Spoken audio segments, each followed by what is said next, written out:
lâche le stress. Faut que tu aies un petit drill pour lâcher le stressant.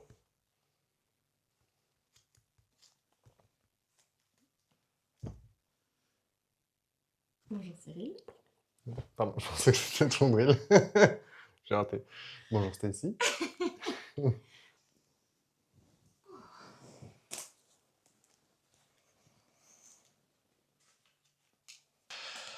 Bah ouais, c'est très bien. C'est ce que je disais. Je pense que c'est quelque chose qu'on a du mal à comprendre, peut-être quand on n'est pas tatoué, mais une fois qu'on en fait l'expérience, on se rend compte que souvent, c'est un peu comme pour tout, je pense qu'on vient souvent pour quelque chose, et puis finalement, on reste pour autre chose. D'où la découverte. Après, c'est pas plus mal en fin de compte qu'on sache pas de. Enfin, Mhm. c'est pas plus mal que les personnes qui ne soient pas tatouées ne se rendent pas compte de ça, mais effectivement, je pense qu'on vient pour une chose, et puis on reste pour une autre, et on continue de se faire tatouer, peut-être encore pour une autre ou pour la même raison. Et c'est quelque chose qu'on découvre au fur et à mesure qu'on saute le pas, et je pense que le tatou, ça fait encore partie de ces pratiques et de ces moments où il faut sauter le pas pour découvrir ce qu'il en est. On peut pas vraiment. C'est tellement réel qu'il y a besoin de le vivre pour le sentir et le comprendre.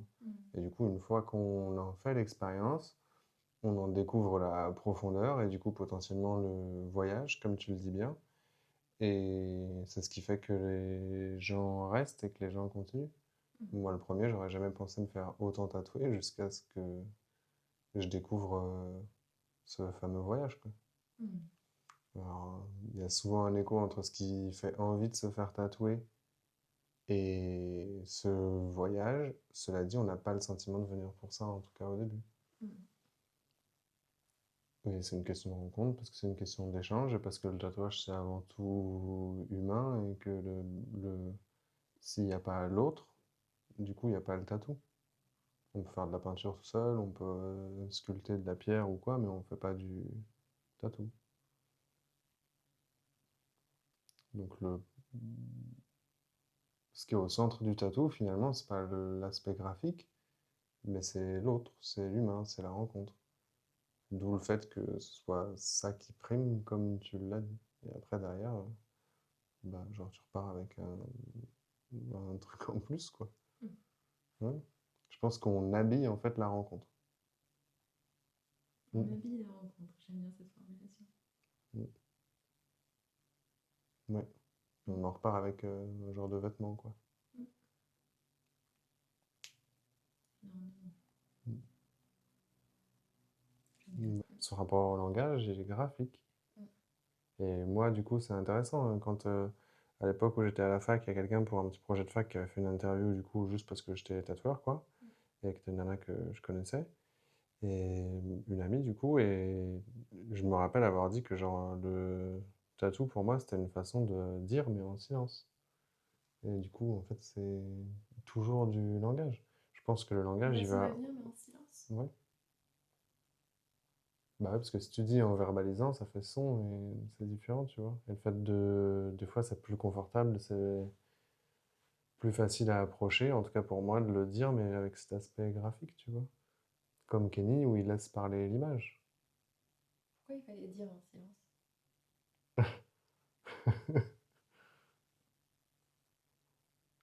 Il peut y avoir plein de raisons, hein. Mhm. Mhm. Étienne.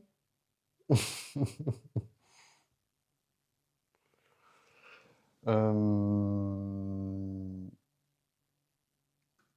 Parce qu'on peut ne pas aimer sa propre voix, on peut avoir tenté de faire taire sa propre voix, on peut ne pas avoir confiance en sa propre voix.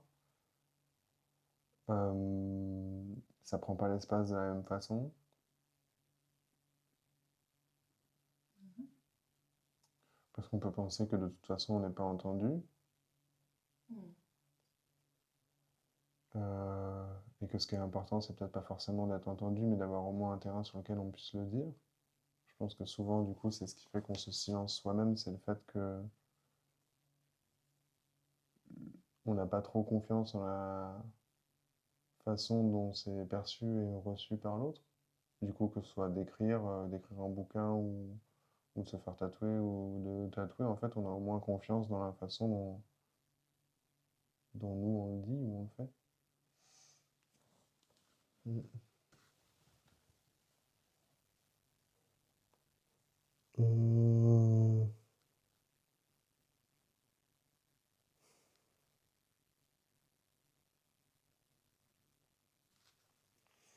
non, je ne vais pas dire que les mots circulaient librement.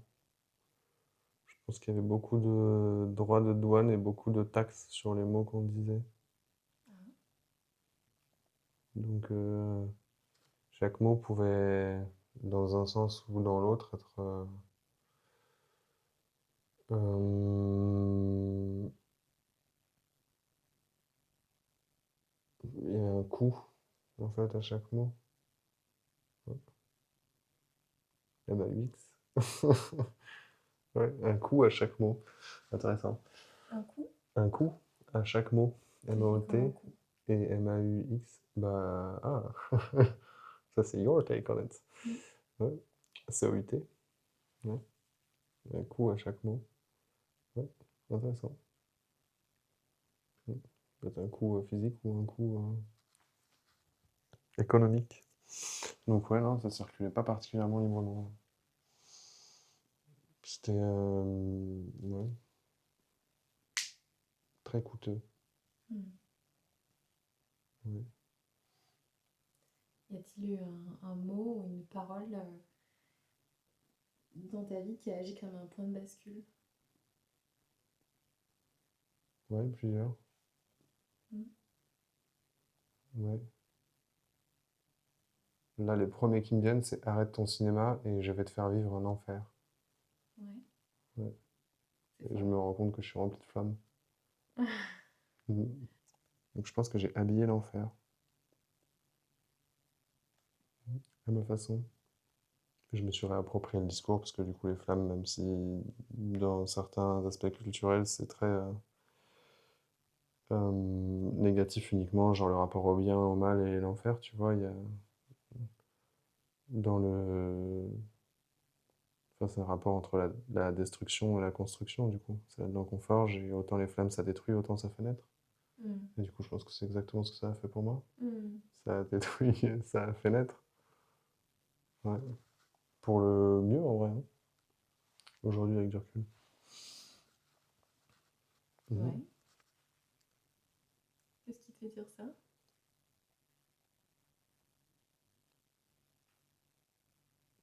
Parce que la façon dont ça m'a fait naître est tellement singulière que je pense qu'elle aurait été impossible sans la destruction. Et que, au-delà du fait que je puisse en être fier et peut-être un peu orgueilleux par un moment, je pense que c'est surtout que j'en suis très content de la façon dont ça m'a fait naître. Mm. Ça a déjà win, parce que du coup, il y a déjà un rapport entre le tatouage et le langage. Parce que moi-même, je l'ai fait alors que tu me l'as pas demandé aussi Ouais. directement. Et que je l'ai même pas fait consciemment. Est-ce que tu te souviens du ton, ou de la voix et du contexte dans lequel ça a été dit? Ouais, arrête ton cinéma constamment. C'était un peu répété tout le temps à chaque fois que j'essayais justement de prendre la parole, d'où le désir certainement de dire en silence. Et si je suis transparent, il s'agissait même pas. Oula. Si je suis transparent, mes mots exacts, c'était même pas de dire en silence, mais c'était de crier en silence. Mm. Donc du coup, à force d'entendre à longueur de journée qu'il fallait que j'arrête mon cinéma, bah, il y a un moment où du coup j'avais tout de même besoin de le dire et visiblement de le crier. Visiblement de le crier, tu vois, encore le rapport au graphique. Et, et ouais, en fait, du coup, il y avait plus de place pour la parole verbale à ce moment-là. Donc le non-verbal, il rentre en compte, et du coup, bah, c'est un moyen de s'exprimer comme un autre. D'où le fait que le rapport au langage, il se tienne pas du tout au verbal, et que si toi, ton terrain, entre guillemets, de prédilection, c'est celui-là, c'est pas celui des autres, et ce qui peut être très intéressant dans une approche comme celle-ci, c'est de comprendre que le terrain, il est très multiple. Mm. Et que pour certains, en fait, la porte, elle est différente. Et que là, tu vas potentiellement pousser des portes chez les autres qu'ils ont pas l'habitude d'ouvrir et qu'ils ont pas forcément envie d'ouvrir de la même façon. Ah ouais. Ouais, j'ai pas du tatou pour dire des trucs, tu vois. Enfin, je l'ai pas fait pour le dire, tu vois, visiblement. Enfin, si, finalement. J'ai fait pour le dire, mais pas pour le dire verbalement. D'où le fait que si les gens ils demandent, bon, bah, un peu, Mm. faut être capable de faire preuve de discernement et de laisser les gens s'exprimer comme ils l'entendent. Mm. Mm. Je pense que ils agissent à la fois, je dirais justement, et avec un côté assez bénéfique et moteur. C'est un vecteur, Mhm. ça donne une direction. Et également, pour être transparent, toujours de façon aussi très euh, mauvaise, non choisie enfin, ouais, non choisie pour moi, quoi. Et oula, j'ai tripoté le micro. Euh, et du coup, bah, qui cause toujours une forme de souffrance. Donc, dans le fait d'avoir ces mots qui ont été aussi impactants, je pense que ça cristallise aussi des difficultés parfois que je peux avoir, moi notamment avec mes tocs, et du coup, ce côté très obsessionnel que j'ai, où je pense que ça se répète toujours, tu vois, comme mot. Donc, c'était quoi la question? Comment est-ce qu'ils agissent encore aujourd'hui? Ils ont été très internalisés, et du coup, il y en a une partie que j'ai pu me réapproprier, et sans même forcément les intellectualiser, en tout cas en faire quelque chose. Et ils ont été aussi très internalisés, et je pense que quand ils agissent encore avec une voix qui n'est pas la mienne, et qui, pour le coup, est le pan vecteur de souffrance. Mm. Euh, Une voix qui n'est pas la tienne. ouais, Mm. quand tu te répètes quelque chose, et comme tu m'avais dit, genre, qui est-ce qui parle, qu'est-ce qu'on dit quand on lit quelque chose, et tu m'avais surtout dit, qu'est-ce qui parle là? Et la réponse évidente, c'est de dire que c'est soi, jusqu'à ce qu'on fasse 5 minutes de pause, et qu'on se rende compte que c'est pas nous du tout, quoi. Mm. Et finalement, il suffit juste de se poser 5 secondes pour s'en rendre compte. Donc ouais, ils agissent de façon ambivalente. Tu dirais que c'était une parole juste ou une parole de trop? On parle de trop. Je pense qu'à ce moment-là, il y a zéro considération pour la parole que la personne a tient. En l'occurrence, quand c'est d'un père sur son fils, que c'est d'un parent sur son enfant, et que l'enfant il a genre entre 10 et 14 ans, ou entre 5, 6 et 14 ans, parce que le cinéma c'était avant, c'est une parole de trop. Mm. C'est un mot de trop. Ce sont des mots de trop. Mm. Camoté ou émaillé? Bah, les deux. Les deux. C'est pour ça que je dis ça comme ça.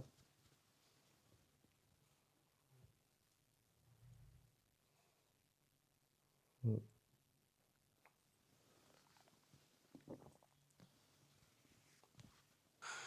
Quels mots m'ont sauvé? Tenue debout.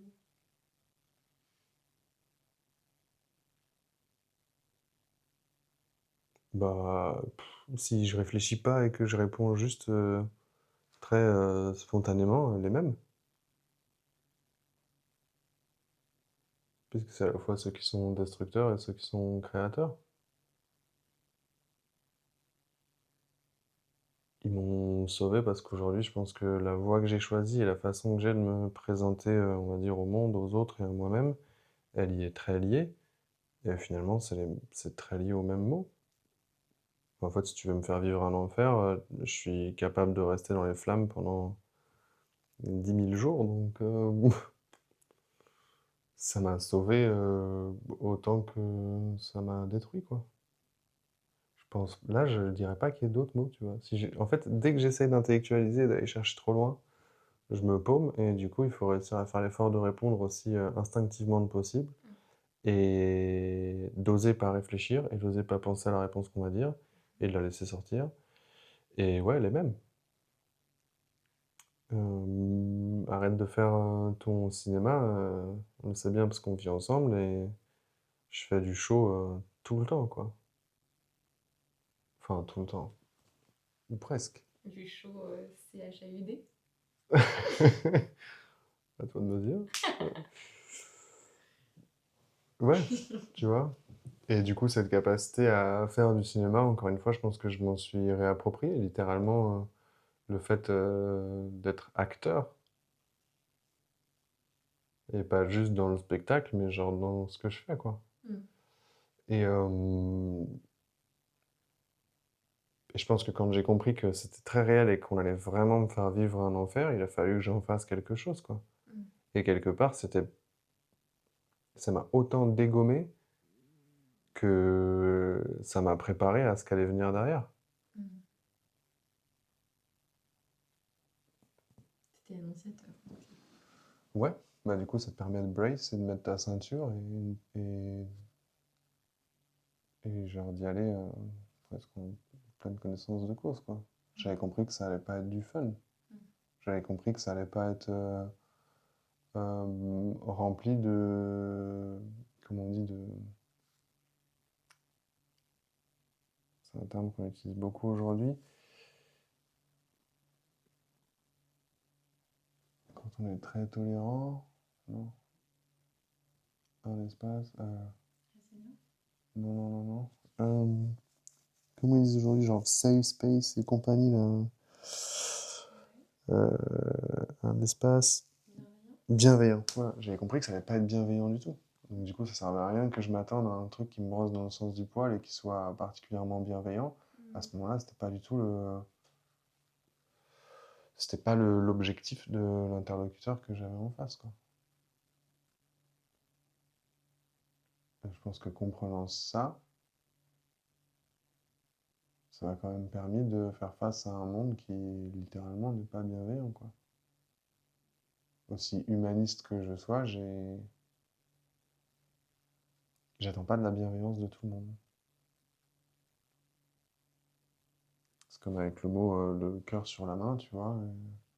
Si besoin, je peux ranger la main dans la poche, quoi. Mhm. Je suis pas obligé de les laisser sur la table.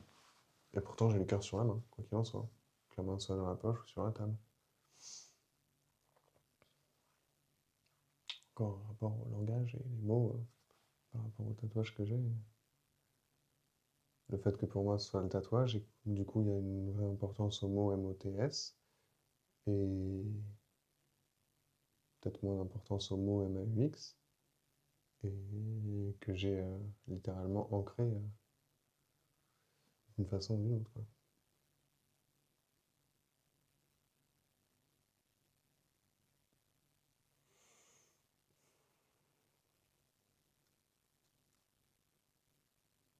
Je crois pas.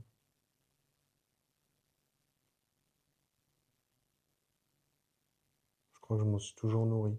Des mots MOTS ou des mots MAUX, Mm. littéralement. S'il y a que ça à bouffer, tu le bouffes, quoi. Ben,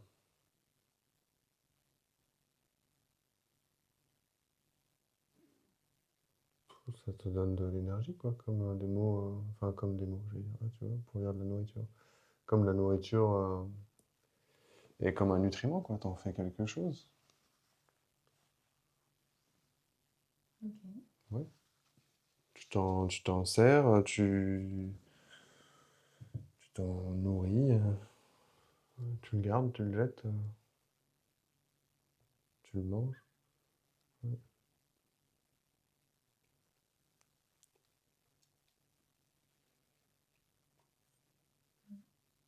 Je pense qu'il y a des mots MAUX que je n'ai jamais pu dire, d'où le fait que j'en ai fait autre chose et que je l'ai exprimé différemment, Mm.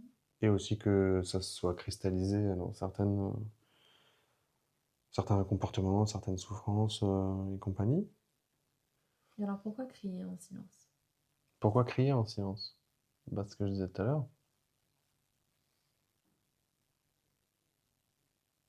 Parce que j'avais le sentiment de ne pas être entendu, donc quitte à pas être entendu, autant trouver un moyen de le faire qui soit silencieux. Mm. C'est intéressant. Il y en a qui crieraient plus fort pour être entendu. À quoi bon? C'est une vraie question. En fait, ce qui m'importait, c'était pas d'être entendu finalement, c'était de pouvoir le faire. Mais pendant toutes mes premières années de la vie, je pensais que c'était d'être entendu. Aujourd'hui, je sais que c'est de le faire qui importe. Parce que si ça me traverse, il faut que je l'exprime. Si quelque chose me traverse et que je l'exprime, je suis vivant. Mm. Si quelque chose me traverse et que je l'exprime pas, que je sois entendu ou non, bah j'en meurs, quoi. Doucement et à petit feu. Quelle valeur l'expression par le tatouage a pris dans ta vie aujourd'hui? Quelle valeur? Mm. Quelle valeur, quelle place, tu veux dire, genre? Oui. Quelle place est-ce que l'expression a pris? Non, quelle place est-ce que l'expression par le tatouage a pris dans ma vie? Mm. Toute. C'est pas la seule façon que j'ai de m'exprimer, mais ça a pris toute la place. En tout cas, c'est la place que j'ai choisie et j'ai. Et enfin, c'est la place que j'ai choisie, intéressant. C'est le, c'est la façon que j'ai choisie du coup de m'exprimer, et du coup j'ai décidé de lui laisser toute la place, littéralement, sur le corps, du fait de ne pas avoir de limite pour moi ou pour les autres, le fait de ne pas me limiter à dire est-ce qu'on fait le visage, est-ce qu'on fait pas le visage, est-ce qu'on fait les mains, est-ce qu'on fait sous les pieds, est-ce qu'on fait pas sous les pieds. Tada!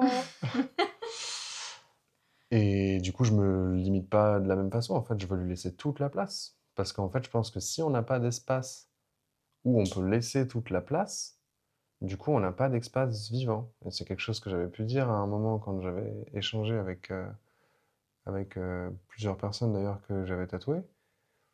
C'est-à-dire que, en fait, je pense que c'est très important d'avoir encore des espaces aujourd'hui, surtout dans le monde dans lequel on vit, qui est plein de jugements sur les bonnes ou les mauvaises façons de faire. C'est d'avoir des espaces qui soient très libertaires et où on puisse s'autoriser à être nous-mêmes sans, sans craindre un quelconque retour de bâton, quoi. Mm. Bah, tu vois, c'est intéressant, parce que là, par rapport à tout ce qu'on dit, ça veut dire que quand j'étais petit, quand j'étais moi-même, je craignais le retour de bâton. Et le retour de bâton, il était moral, physique, enfin, ouais, ou les deux, quoi. Et du coup, je pense que c'est ce qui fait qu'aujourd'hui, j'accorde autant d'importance au fait d'avoir des espaces dans lesquels on peut le faire, parce que pour moi, le tatou, c'était l'espace dans lequel je pouvais le faire, dans lequel je pouvais laisser toute la place à cette expression-là, et sans craindre un retour négatif et de jugement ou quoi. Et en fait, ça, c'est possible aujourd'hui dans certains espaces uniquement, mais il faut qu'il y ait pas mal de conditions qui soient réunies. Il faut réussir à permettre aux gens de pouvoir s'exprimer d'une façon ou d'une autre. Pour certains, c'est le tatou, mais pour d'autres, c'est autre chose. Mais il faut maintenir des espaces qui permettent aux gens de prendre toute la place qui Mm. décident. Mm. Comme un môme à qui tu interdirais pas de dessiner sur les murs et pas juste de dire, bah, en fait, là, tu dessines sur la feuille. Parce qu'en fait, chacun va trouver une façon de prendre la place qui est différente, et finalement, c'est ça qui est intéressant. Et c'est ça qui est intéressant pour les autres, parce que ça donne de la perspective, et c'est ça qui est intéressant pour soi, parce que du coup, on s'autorise à dire comme toi, tu pourrais l'entendre. Je pense qu'il faut vraiment laisser toute la place, quoi. Mm. Je pense que si on est un canal, il faut trouver le moyen d'ouvrir le canal au plus possible. Vraiment, genre, laisser le truc couler et déferler dedans, quoi. Je pense que c'est de la bêtise que de ne pas laisser toute la place à quelque chose. Et là où moi je diffère peut-être par rapport à certains modes de pensée qui envisagent l'équilibre comme un truc où justement on prend pas trop de place, on n'y va pas trop fort et ainsi de suite. Pour moi, pour que les choses soient en leur centre, il faut justement avoir au moins des espaces où on peut puisse le faire en entier. Mm. En fait, en quoi à la retenue, c'est plus équilibré? Qui a dit que de se retenir et de ne pas aller trop loin, c'était plus équilibré? En quoi, depuis quand l'excès, c'est mauvais? C'est mauvais pourquoi? Ça fait d'autres trucs. Si t'as un pot de peinture qui est vide et que tu le remplis de peinture au fur et à mesure, bah en fait, il y aura tellement de peinture que ça va dégouliner, ça va peut-être devenir statique. Le fait qu'il y en ait trop, ça va peut-être dire qu'on va peindre en dehors, sans pour autant contrôler. Et finalement, ce qui est en dehors du pot, c'est aussi intéressant que ce qu'il y a dans le pot, tu vois. En fait, l'excès, c'est pas inintéressant. Mm. C'est juste que c'est pas, entre guillemets, à sa place. Encore une fois, ce qui n'est pas à sa place, ça dérange peut-être certains, mais ça revient au fait de se conformer à la discussion qu'on avait hier et tout, pour qui, pourquoi. Si ta place hors du pot, bah prends la place, tu vois. Mm. Je pense qu'on voit l'excès comme quelque chose de mauvais pour une raison qui me dépasse. Et prôner l'équilibre par le fait de dire c'est ni trop ni trop peu, je suis pas là-dedans, moi. Quel rapport tu fais entre le tatouage, le fait de tatouer et l'excès? Quel rapport est-ce que je fais entre le tatouage, le fait de tatouer et l'excès? Mm. Euh, en fait, c'est un endroit où on peut ne pas avoir de limite. Ça ne veut pas dire qu'il n'y a pas de limite à proprement parler, mais en tout cas, on peut ne pas en avoir.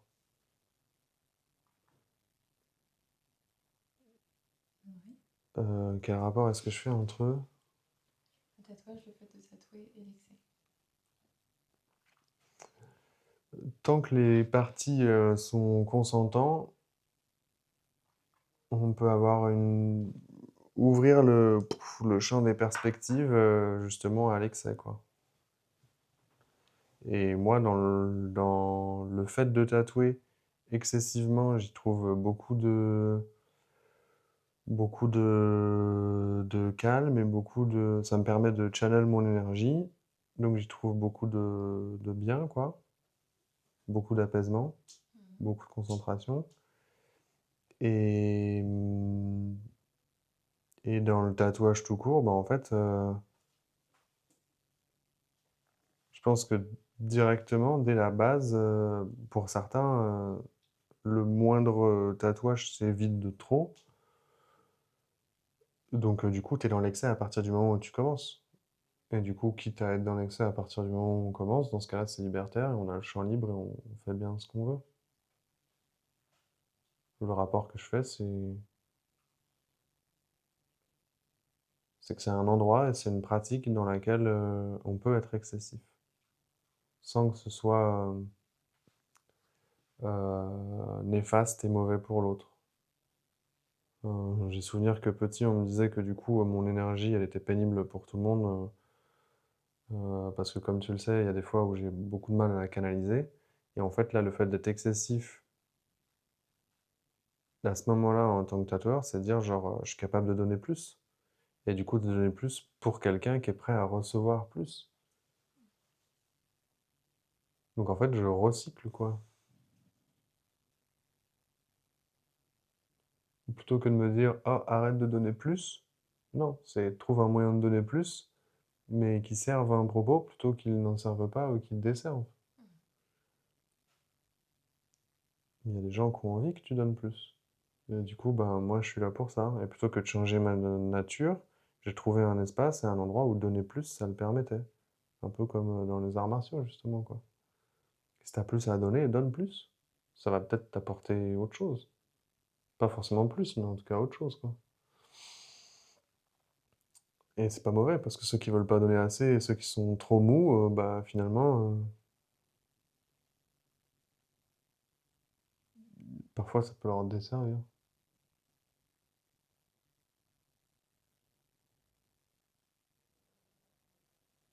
En fait, pour répondre à la question plus simplement, moi j'ai envie d'être excessif, je suis content d'être comme ça et j'ai envie de le faire et du coup il me fallait juste il me faut juste un ou plusieurs espaces dans lesquels je puisse être excessif et le tatou ça me le permet. Faire quelque chose à l'excès.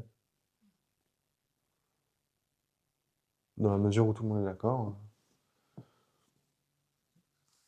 Il n'y a aucun problème, au contraire.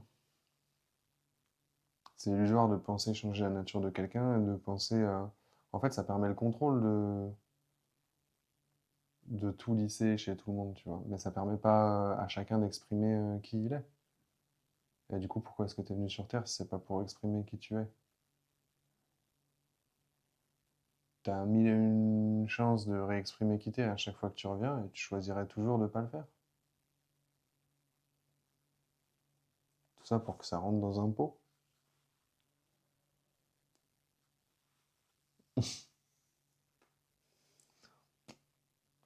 Ouais, non.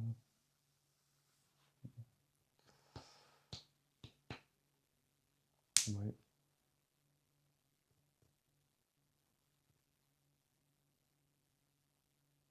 Je pense que c'est à nous, à tout à chacun de trouver un espace dans lequel il puisse être en capacité de s'exprimer pleinement. Et pour moi, le pleinement, c'est à l'excès. Parce que à l'excès pour les autres, c'est pleinement pour moi. Et en fait, je suis pas excessif parce que je veux être excessif. C'est juste que quand je lâche les chiens et que je suis vraiment plein et que je libère les choses, dans ce cas-là, pour les autres, c'est excessif. Mais quelque part, moi, j'en ai rien à foutre. Parce que c'est pour les autres que c'est excessif, c'est pas pour moi. Pour moi, ça, c'est mon, mon juste ton sur la manivelle, là, sur le knob, où tac, c'est assez juste. Pour certains, c'est trop, pour d'autres, c'est pas assez. Je m'en fous, en fait, de ça, tu vois. Pour moi, c'est le bon canal. Je trouvais ma radio, je trouvais ma fréquence et je l'exprime.